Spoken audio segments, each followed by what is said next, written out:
I came home at 11:03 after a double shift at the hospital, and the house felt wrong before I even opened the door. The porch light was on, but the living room lamp was off, and the silence was too clean, like someone staged it. I am Jordan Hayes, a nurse, a single mom, and the kind of tired that makes your bones feel hollow. I dropped my bag by the entry and called out for my 7-year-old, Nora Hayes. No answer. I called again, louder, because my voice was still stuck in professional calm. Still nothing. I walked down the hall and saw her bedroom door cracked open. My stomach flipped, because Nora never left it cracked. She always shut it tight, like a rule. I pushed the door and stopped so fast my shoulder hit the frame. Her room was empty. Not messy empty, not child at a sleepover empty. Empty, like someone erased her. The bed was stripped. The pink comforter was gone. Her nightlight was gone. Her stuffed elephant was gone. The little stack of picture books by the pillow was gone. Even the poster she taped up with crooked corners was gone. I stood there for 1 second trying to understand. Then I moved. I checked the closet. Empty hangers. I checked the dresser. Drawers open. Nothing inside. I ran to the bathroom, then the kitchen, then the backyard, calling her name until it sounded like a different word. The back door was locked. The windows were shut. The house smelled like lemon cleaner, and I realized someone had cleaned. My hands started shaking, and I grabbed my phone, ready to call the police, when my mother, Donna Hayes, walked out of the guest room in a robe, like she belonged to my panic. She looked at me and said, "You do not need to call anyone. Nora is fine." My throat tightened so hard it hurt. I asked where my child was. Donna sighed, like I was being difficult, and she said the family made a decision. She said I work too much, and Nora needs stability, and we all voted. I stared at her, because I did not understand how someone votes on my child.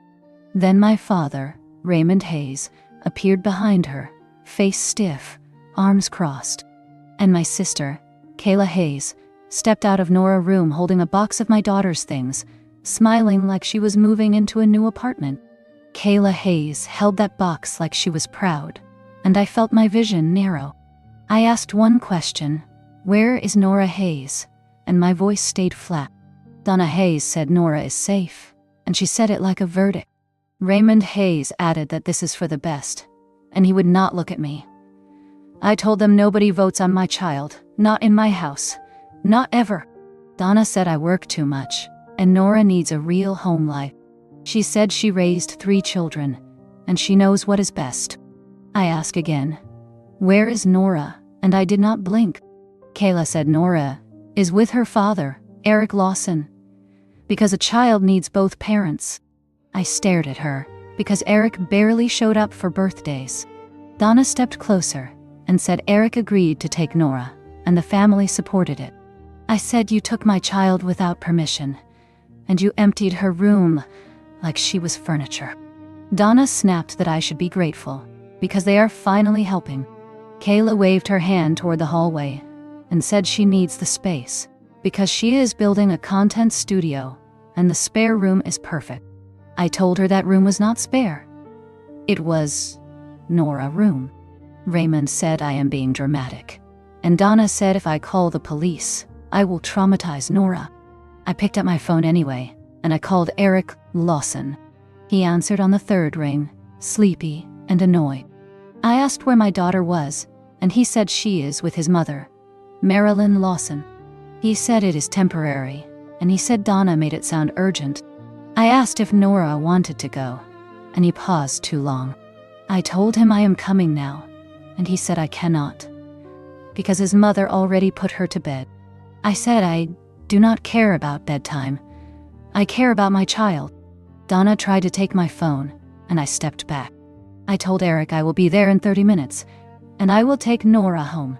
Eric said we should talk tomorrow, and I said no, we talk now. Then I ended the call. Donna said if I leave, I will regret it. and she said she will tell the court I am unstable. I looked at her and said, "You can tell anyone you want. I will still be Nora mother." I grabbed my keys, my wallet, and Nora's favorite hoodie from the box, because it was on top. Kayla smirked and said Nora will learn structure at Eric House. I turned to her and said Nora will learn that no one owns her, not even family. Then I walked out, and I did not ask permission to get my child back. The drive across town felt longer than it was, because my mind kept replaying the empty room. I kept my hands steady on the wheel, and I kept my breathing slow, like I was working a code. I called Marilyn Lawson on the way, and she did not answer. I called again, and it went to voicemail. I left one message, calm and clear. "I am coming to pick up Nora Hayes, and you will open the door." When I pulled into the driveway, the house lights were on, and the porch was crowded with potted plants. I knocked once, then twice, then I rang the bell. Marilyn opened the door a few inches, chain still on, eyes sharp. She said it is late, and Nora is settled, and I should leave. I told her Nora was taken without my consent, and I am here to bring her home. Marilyn said Eric Lawson has rights, and tonight Nora is with his family. I asked where Eric was, and she said he dropped Nora off and left, because he has work. That confirmed everything I needed to know. This was not parenting, this was outsourcing. I asked to see Nora, and Marilyn said no, because Nora will get upset. I said Nora is already upset, and you are using her feelings as a lock. I took out my phone and started recording, not her face, just my voice and the door. I stated the date and time, and I stated that I am requesting my child. Marilyn heard the word recording, and her mouth tightened. She said I am making a scene. I said you made the scene when you kept my child from me. Marilyn finally unhooked the chain, opened the door wider, and told me I have 5 minutes. I stepped inside and smelled lavender cleaner, and I saw a small backpack near the couch. Nora came from the hallway in socks, eyes wide, and she ran into my arms without a word. I held her tight, and I kept my voice low, asking if she is okay. Nora whispered that Grandma Donna said she had to stay here because Mommy works too much. My stomach turned, but I did not show it. I told her we are leaving, and she nodded hard, like she was afraid to hope.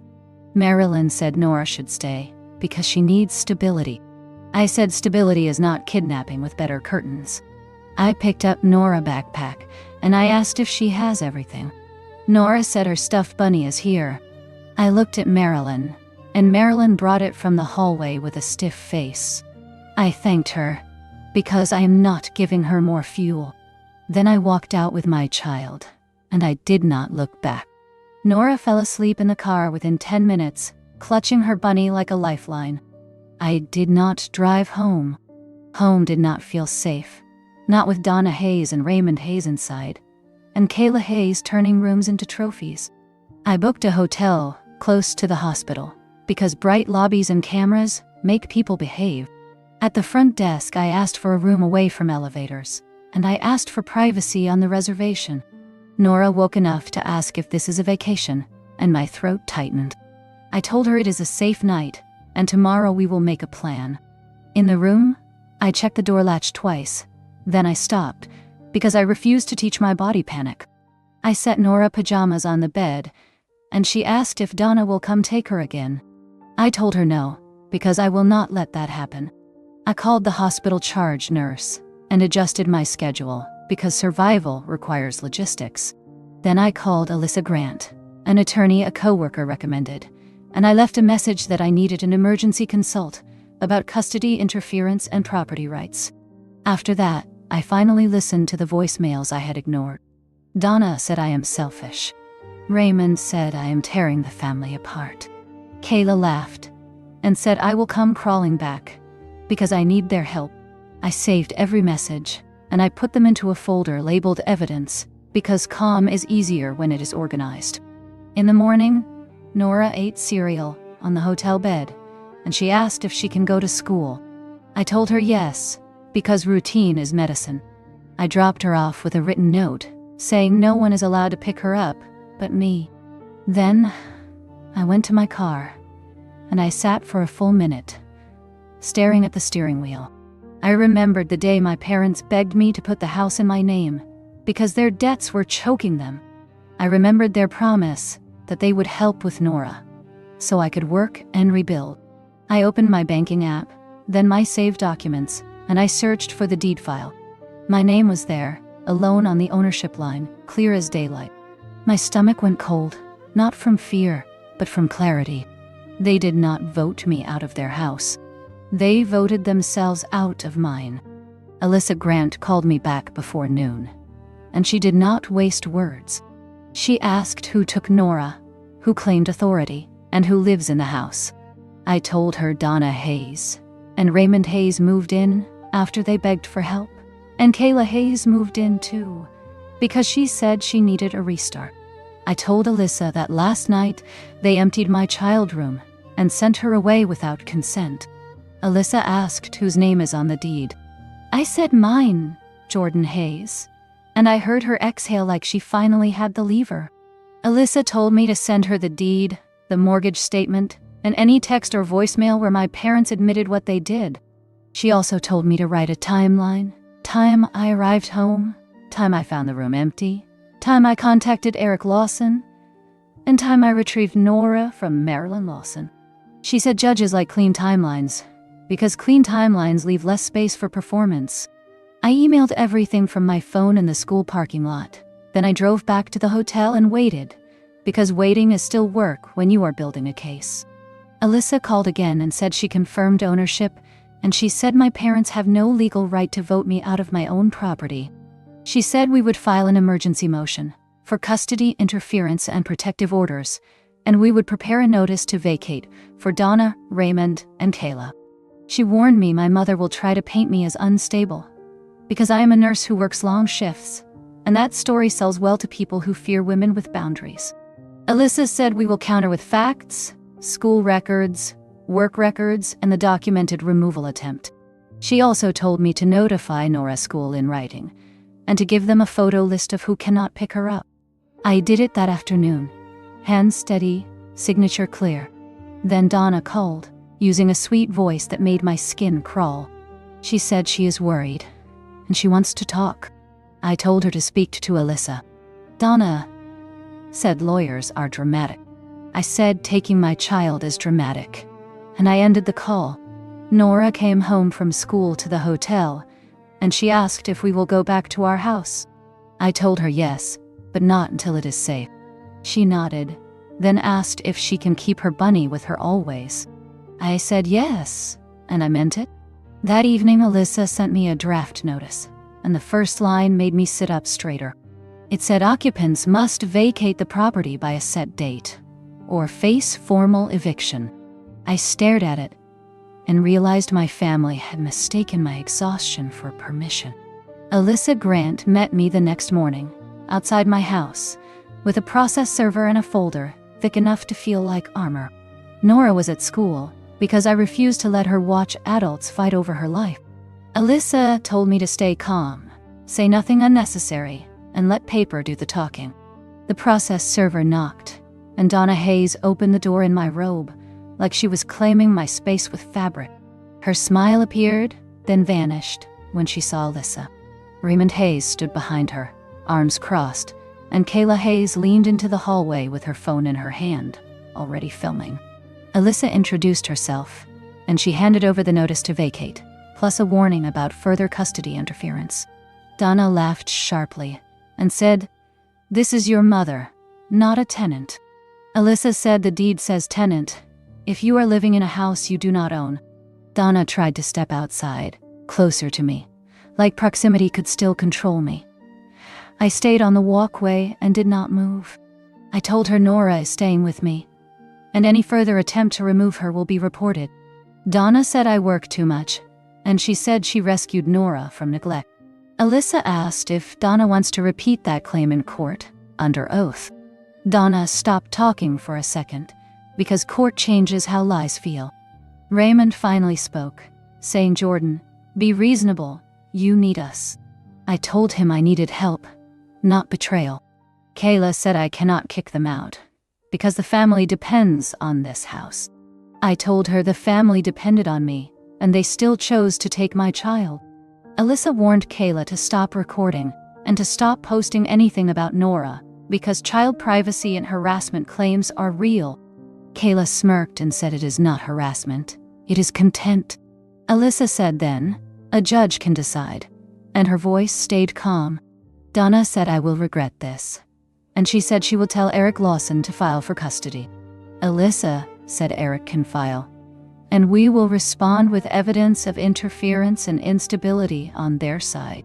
When the door shut, my knees felt weak for a moment, not from fear, but from release.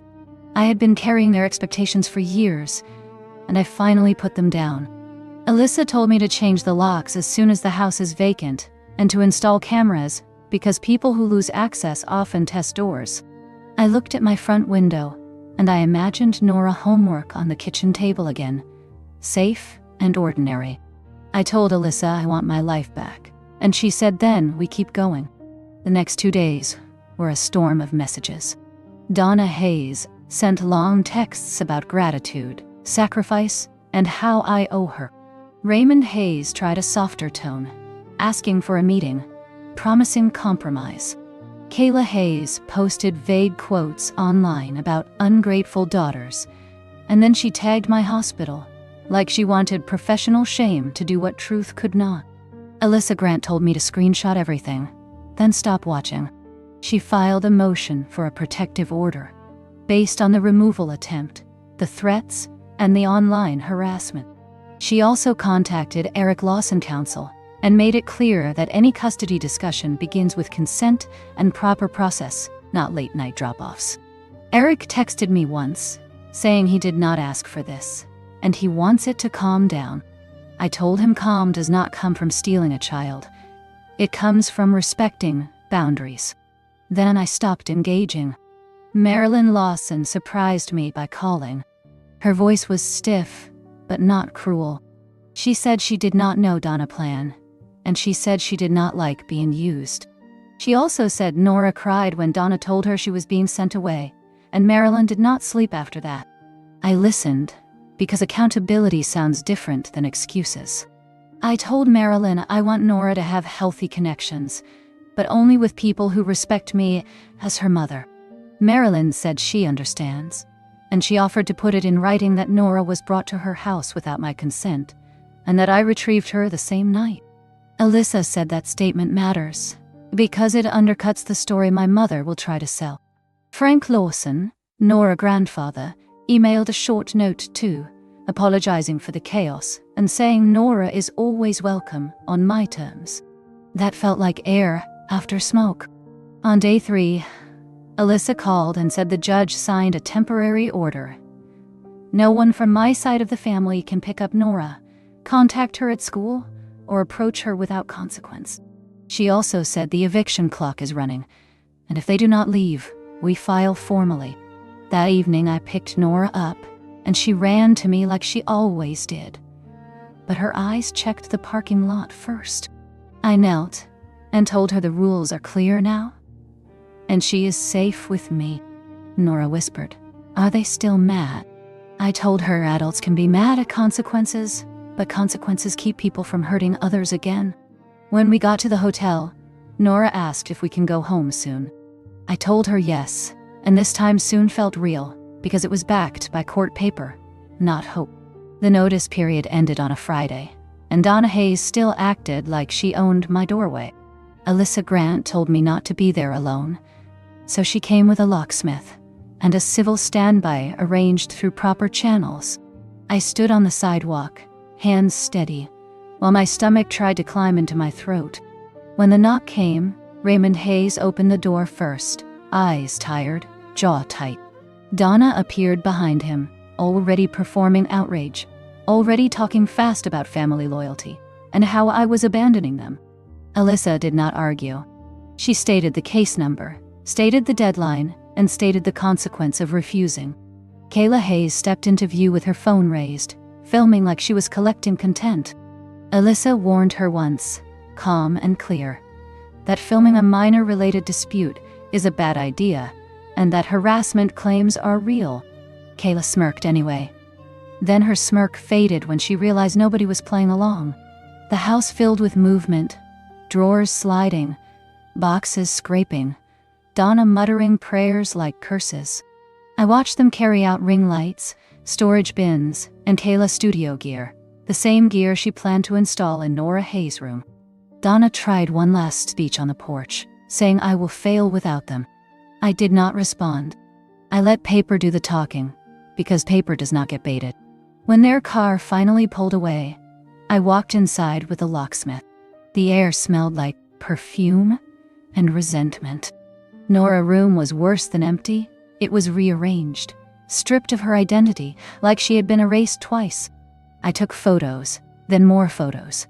Then I sat on the floor for 1 full minute, breathing through my nose, because anger can make you rush, and rushing makes you miss details. The locksmith changed every lock, and Alyssa recommended cameras and new codes and no spare keys handed to anyone with guilt in their voice. That night, I picked Nora up from school, and I did not take her to the hotel. I took her to our front door. She stared at the porch like it might disappear. I unlocked it once, and I told her we are going inside. And we are staying. Nora walked straight to her room, saw the emptiness, and her face fell. I knelt, held her hands, and told her we will rebuild it, and nobody will vote her out again. The first week back home was quiet, until Eric Lawson tried to make it loud. He filed for an emergency change, claiming Nora Hayes needed stability, and claiming I worked too much. Alyssa Grant told me this was predictable, because my mother planted that story in his ear. Alyssa responded with a timeline: my double shifts, my hotel stay, the removal attempt, and the temporary order already in place. She also attached Marilyn Lawson's statement, confirming Nora was brought over without my consent, and retrieved the same night. Frank Lawson added a short letter, confirming Eric left Nora with his parents, and left again. Eric's attorney tried to frame it as family support. Alyssa framed it as interference, coordinated by Donna Hayes. The judge did not reward the performance. The court kept Nora's primary residence with me, and set a structured schedule with clear pickup rules and clear consequences. Eric looked embarrassed, not heartbroken, and that told me everything. After court, Marilyn approached me quietly and apologized without excuses. She said Nora cried when Donna told her she was being sent away, and she said she hates being used as a weapon. I told Marilyn she can be in Nora's life, but only with respect, and only with boundaries. She nodded, and she agreed in writing, because real respect is willing to be documented. Back at home, Nora asked if everyone is done fighting. I told her the adults will handle adult choices, and my job is to keep her safe. She asked if Grandma Donna will come back. I told her the court says no, and I will follow that. Then we did the simplest thing. We bought paint samples, and we picked a new color for her room. Nora chose a soft sky blue, and she said she wanted her room to feel like calm. I told her, calm is not a feeling we wait for. Calm is something we build, piece by piece, with locks, with rules, and with people who do not treat a child like a vote. Once the house was secure, I had to secure the life around it. I met with my nurse manager, and I asked for a schedule that did not leave Nora Hayes feeling abandoned by exhaustion. It was not easy, but it was possible. Because I stopped apologizing for having needs. I switched to a steadier rotation, fewer doubles, more predictable evenings. I also set up a new routine: school pickup, homework at the kitchen table, dinner that did not come from a drive-through bag. Nora started sleeping through the night again. The first time she did, I sat in the hallway for a minute, listening to her breathing, letting my body learn the difference between danger and quiet. Alyssa Grant finalized the protective order terms, and she told me not to relax my documentation habits, because people who lose access sometimes test doors later. Donna Hayes tried one last move, sending a message through a cousin, asking to talk foreclosure. Alyssa answered for me, and the answer was no. Kayla Hayes posted vague insults online, then deleted them when she realized I was not watching. Raymond Hayes stayed silent, which was the only useful thing he had done in months. The surprising part was the Lawson side. Marilyn and Frank Lawson asked to see Nora, and they followed every rule: pickup times, public place, no pressure, no speeches. Nora came home from those visits calmer, not more anxious, and I noticed the difference. I told Nora that love does not demand secrets, and it does not demand fear. Love shows up and respects the rules that keep you safe. Nora nodded like she understood more than a 7-year-old should. Then she taped a new drawing to her wall: a house, a nurse badge, and a big door with a lock. She told me it was our safe door. I told her she was right, and I promised her again, this time without shakiness, nobody is taking you from me as a group decision. Alyssa Grant warned me that the next fight would be about narrative, not about facts, so we stayed inside the facts. Donna Hayes filed a complaint claiming I was retaliating, and she tried to frame the eviction as elder abuse. Raymond Hayes signed onto it, because he always followed her script. Alyssa answered with the deed, the notice timeline, the custody interference report, the school letter, and the recording from Marilyn Lawson front door. She also attached Kayla Hayes' posts, because Kayla tagged my workplace and tried to stir pressure. The hearing happened on a Tuesday morning, and I sat in the back row wearing scrubs, because I had a shift afterward. Donna arrived, dressed like a victim, eyes wet, voice soft, and she told the judge she only wanted to keep Nora safe. Alyssa asked Donna one question: why did you empty a child bedroom and remove a child at night without the mother consent? Donna tried to pivot into my work hours, and Alyssa pivoted back to the timeline, because timelines do not care about tears. The judge asked Donna if she understood the temporary order, and Donna said yes. Then she admitted she still tried to send messages through relatives. The judge did not raise his voice. He simply extended the protective order, added clear distance terms, and warned Donna that any further contact would trigger contempt. Raymond kept staring at the floor. Kayla tried to speak about free speech and content, and the judge told her that posting about a minor connected dispute is not a game.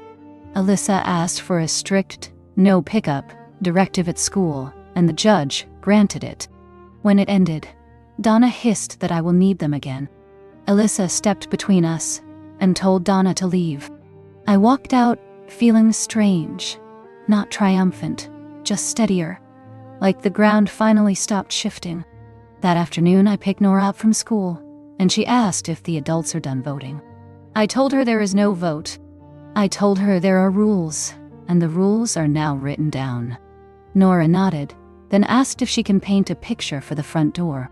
I said yes, and we taped up a paper sign that said "Welcome home," because sometimes a child needs to name safety out loud.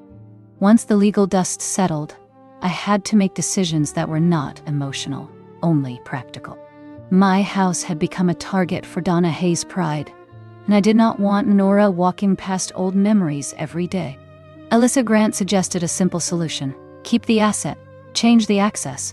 So I rented the house to a vetted tenant through a professional manager, with strict terms and cameras, and I moved Nora and myself into a smaller apartment building near her school. The building had a front desk, key fobs, and neighbors who did not feel entitled to my life. Nora grieved the old house at first, then she started sleeping deeper, because her brain stopped bracing for surprise knocks. I adjusted my hospital schedule again, moving into a unit with stable hours, because stability is not a luxury when you are rebuilding a child's sense of safety. Eric Lawson followed the court plan, mostly because he had to, and because Marilyn and Frank Lawson insisted on doing it right. They showed up on time, met us in public places, and never spoke badly about me in front of Nora. That mattered. Donna tried one more time to force contact, sending a letter to my job, claiming family emergency. Alyssa answered it, and the attempt ended. Kayla stopped posting when she realized no one was watching, and no one was paying attention. The quiet felt unfamiliar at first, like silence after an alarm. Then it started feeling normal, like a clean room after a long shift. One evening, Nora asked if we are still a family. I told her yes, we are a family, because we protect each other. She asked if grandparents can love you and still hurt you. I told her yes, and that is why boundaries exist. She leaned into my side and said she likes boundaries. I laughed, because only a child who has been through too much says that. Then we made dinner, folded laundry, and lived a life that did not require permission. 6 months later, our life looked boring in the best way. Nora learned the route from school to home, and she stopped checking parking lots with her eyes. She joined an after-school art club, and her drawings changed from locked doors to bright windows. I kept working, kept parenting, and kept my records folder updated. Not because I lived in fear, but because I respected reality. Alyssa Grant closed the active filings and reminded me that the protective order exists to be used, not to be tested. Eric Lawson stayed inconsistent in spirit, but consistent on paper, because paper held him in place. Marilyn and Frank Lawson became the surprising steady point, and Nora started calling them when she wanted to show a new drawing, with me listening nearby. Donna Hayes and Raymond Hayes stayed out, and Kayla Hayes stayed quiet, and that silence was the cleanest apology they could produce. One night, Nora asked what happened to her old room. I told her the room was never the problem. The problem was people who thought they could move her like a box. Nora nodded, then said she does not want people like that in her life. I told her neither do I. Before bed, she taped a new picture on the wall, a small apartment, a nurse badge, and 2 stick figures holding hands, standing under a big moon. She wrote one sentence: "We are safe because we choose it." I turned off the light, checked the lock once, and walked away without returning. Peace did not arrive by accident. Peace arrived because I stopped negotiating with control.